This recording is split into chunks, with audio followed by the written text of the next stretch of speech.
નમસ્કાર, કેમ છો? જય શ્રી કૃષ્ણ મારા વહાલા વિદ્યાર્થી મિત્રો આપણે આ વિડીયોમાં એવા વિદ્યાર્થીઓ માટે દાખલા ગણાવી રહ્યા છીએ કે જે 2025માં આવનારી પૂરક પરીક્ષા આપવાના છે. એનો મતલબ કે જે વિદ્યાર્થીઓ ગણિત વિષયમાં ફેલ થયા છે અને હવે એમને માત્ર ને માત્ર પાસ થવું છે અને જે વિદ્યાર્થીઓને પાસ થવું છે અને વધારે માર્ક્સ પણ લાવવા છે, તો એવા તમામ વિદ્યાર્થીઓ માટે આપણે પૂરક પરીક્ષામાં એવા કયા પ્રકારના દાખલાઓ જે મોસ્ટ આઈએમપી હોય અને જે દાખલા એક્ઝામમાં પૂછાવા લાયક હોય અને પૂછાઈ જતા હોય છે, એવા દાખલાઓને આપણે આપણા વિડીયોઝમાં સોલ્વ કરવાના છે. બરાબર છે મિત્રો? આપણે એવી રીતે અલગ અલગ વિડીયો બનાવીને એના અલગ અલગ ટોપિક્સની પણ કવર કરવાના છે અને ચર્ચા કરવાના છે. જેમ કે આપણે આજના વિડીયોની અંદર તમે જાણો છો તેવી રીતે ચેપ્ટર નંબર 5 છે સમાંતર શ્રેણી. આ મિત્રો ચેપ્ટર નંબર 5 સમાંતર શ્રેણી ચેપ્ટરમાંથી પણ તમને દાખલાઓ ઘણીવાર પૂછાતા હોય છે અને આ ચેપ્ટર પાછું મોટું ચેપ્ટર છે, તો કે આના વધારે વેટેજ છે. તો એમાં આપણે આ વિડીયોમાં nમું પદ શોધવાનું સૂત્ર અને એના દાખલા કેવા છે એની વાત કરવાના છે અને એના દાખલાની આપણે પ્રેક્ટિસ પણ કરવાના છે. ચલો શરૂઆત કરીએ મિત્રો. સૌથી પહેલાં તો સૂત્ર તમને બધાને આવડતું હોવું જોઈએ. સૂત્ર તમને આવડતું હોય તો જ તમે દાખલા ગણી શકો, બાકી તમે દાખલા ન ગણી શકો. એટલે સૂત્રને ખાસ તમને યાદ કરવું જ પડે. ચાલો સૂત્ર શું છે તમને સમજાવું સૌથી પહેલાં મિત્રો. તો nમું પદ શોધવા માટેનું સૂત્ર છે, જોજો ખાસ, કે an બરાબર a પ્લસ n-1 d. બરાબર છે? જોજો a પ્લસ n-1 d આ એનું સૂત્ર છે. ખાસ તમે યાદ રાખી લેજો. એકદમ સિમ્પલ સૂત્ર છે.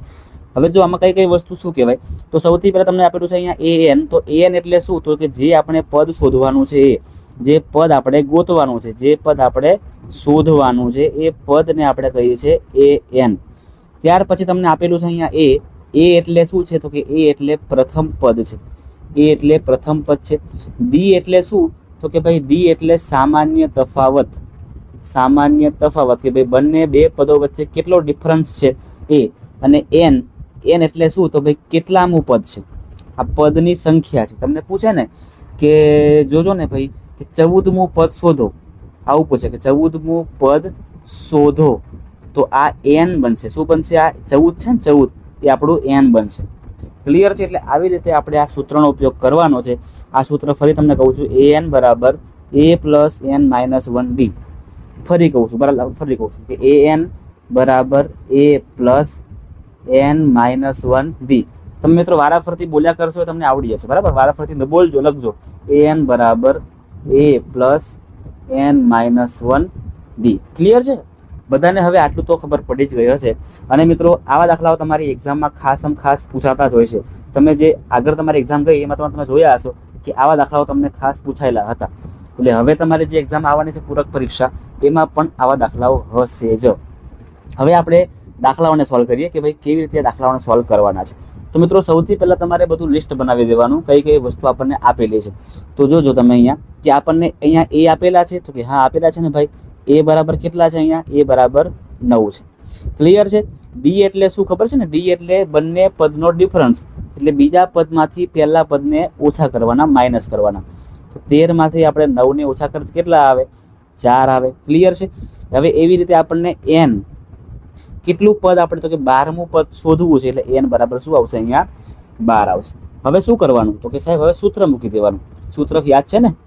an બરાબર a પ્લસ n-1 d. હવે બધાને યાદ રહી ગયેલું હોવું જોઈએ. હવે કિંમતો મૂકી દેવાની. a ની કિંમત આપણને ત્યાં 9 આપેલી છે, તો 9 લખી દેવાની. n ની કિંમત છે 12, એટલે 12 - 1. અને d ની કિંમત આપણને 4 મળી, 4 લખ્યા. હવે અહીંયા તમે જો આ 9 આપણે એવા લખવાના છે. ત્યાર પછી આ 12માંથી આપણે 1 માઇનસ કરશું અને એ જે જવાબ આવે એનો ગુણાકાર આપણે 4 વડે કરી દઈશું. ક્લિયર છે?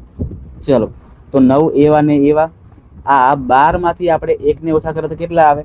તો 12માંથી 1 ઓછા કરો તો આપણને 11 મળે. અને પાછળ 4 આપેલા છે એવા ને એવા. બરાબર છે? જોજો 9 + 11 = 44. 44 ને 9 નો કરો સરવાળો તો કેટલા આવશે? તો આવશે મિત્રો આપણા 53.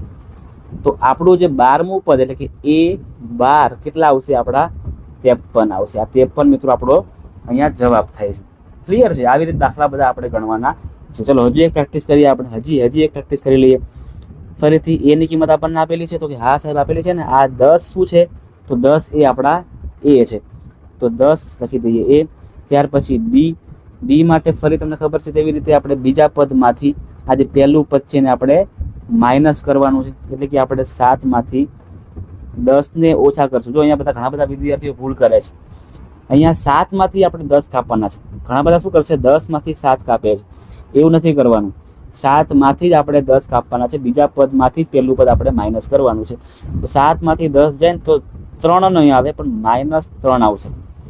બરાબર છે. ચલો n ની કિંમત છે, કેટલું પદ શોધવું છે, તો કે 30મું પદ શોધવું છે, એટલે 30. સૂત્ર મૂકી દેવાનું. હવે ફરીથી જોજો, an બરાબર a plus n minus 1 d. બધી કિંમતો લખીએ આપણે. તો a ની કિંમત 10 આપેલી છે, n ની કિંમત છે સાહેબ 30, એટલે કે 30 -1, અને d ની કિંમત છે અહીંયા -3. જોજો આખું -3 લખજો, ગણતરીમાં ભૂલ કરતા નહીં, જવાબ ખોટો પડશે.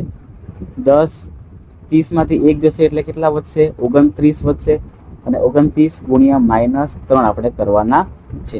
ચાલો કરીએ આપણે. 9 તરી 27, વધી પડી 2, 3 દુ 6, 7 ને 8, એટલે કે 87. પણ કેવા 87, તો કે -87 આવશે. રૂટ -3 છે એટલા માટે. અહીંયા અંદર પ્લસ છે, અહીંયા અંદર માઇનસ છે, બાર પ્લસ છે, પ્લસ માઇનસ માઇનસ થાય. તમે જાણો છો તેવી રીતે આ પ્લસ અને આ માઇનસ બંને ભેગા થઈને શું બનશે, અહીંયા માઇનસ બનશે. બરાબર છે. જોજો તમે અહીંયા ખાસ, એટલે અહીંયા 10 એવા ને એવા, આ પ્લસ માઇનસ માઇનસ અને 87 થશે. એટલે આનો જવાબ શું આવશે આપણો, -77. એટલે આપણું 30મું પદ કેટલું બને છે ભાઈ, -77 આપણું અહીંયા 30મું પદ બની રહ્યું છે. ક્લિયર? હજી એક સોલ્વ કરીએ આપણે. હજી એક સોલ્વ કરીએ. જોજો a બરાબર કેટલા આપેલા છે આપણને, 2 આપેલા છે. d બરાબર આપણને આપેલા છે કેટલા, તો કે આપેલા હોય જ ના ભાઈ, કરવા પડે. બીજામાંથી પહેલું ને માઇનસ કરો, એટલે કે 7માંથી 2 ને કાપો. 7માંથી 2 ને કાપો તો કેટલા વધે છે, 5 વધી રહ્યા છે. n કેટલામું પદ ગોતવાનું છે, 15મું પદ શોધવાનું છે. એટલે 15મું પદ સૂત્ર મૂકી દેવાનું, an બરાબર a plus n minus 1 d. હવે a ની કિંમત કેટલી છે, 2 છે. કેટલામું પદ શોધવું છે, 15મું પદ, એટલે કે 15માંથી 1 કાપવાનું, અને d ની કિંમત આપણને અહીંયા 5 મળી ગઈ હતી એવી ને એવી. ચાલો 15માંથી 1 કાપો એટલે કેટલા વધશે, 14 વધશે, અને 14 ગુણ્યા 5. હવે આ 14 અને 5 નો કરી દેવાનો ગુણાકાર, એટલે 14 પંચા 70, 70 ને 2 કરો એટલે 72 થશે. એટલે આપણું 15મું પદ બને છે આનું 72. ડન છે મિત્રો. તો આવા દાખલાઓ તમને ખાસ એક્ઝામમાં પૂછાતા હોય છે, અને પૂરક પરીક્ષામાં પણ પૂછાશે. જો એટલે આ રીતને એકવાર મિત્રો પ્રેક્ટિસ કરી લેજો. આ તમારી પ્રેક્ટિસ સારી રીતે થાય ને એટલા માટે તમને અહીંયા કેટલાક દાખલા પણ હું આપેલા છે પ્રેક્ટિસ કરવા માટે. આ મિત્રો બધા દાખલા તમારે પ્રેક્ટિસ કરવાના છે, અને મને કોમેન્ટમાં 1 નંબર જવાબ, 2 નંબર જવાબ, 3 નંબર જવાબ અને 4 નંબર જવાબ આવી રીતે તમારે કોમેન્ટમાં મને જણાવવાનું પણ છે. આ તમામ દાખલાઓ તમારી સેલ્ફ પ્રેક્ટિસ માટે છે. તમને દાખલા ગમે તેટલા શીખવાડીશ, પણ તમે જાતે પ્રેક્ટિસ નહીં કરો ત્યાં સુધી કોઈ પણ પ્રકારનો મેળ પડશે નહીં. એટલે મારા વહાલા વિદ્યાર્થી મિત્રો, આ ખાસ દાખલાઓની પ્રેક્ટિસ કરીને મને તમારા જવાબ કોમેન્ટ કરજો. ક્લિયર છે? હવે તમને વિડીયો ગમ્યો હોય તો વિડીયોને અચૂકથી એક લાઇક પણ કરી દેજો. તમારા માટે તમામ આપણે આવી જાણકારી આપતા રહીશું, અને તમામ ઇમ્પોર્ટન્ટ દાખલાઓ જે તમારી પૂરક પરીક્ષામાં પૂછાવા લાયક છે એવા તમામ દાખલાઓને આપણે સોલ્વ કરાવીશું.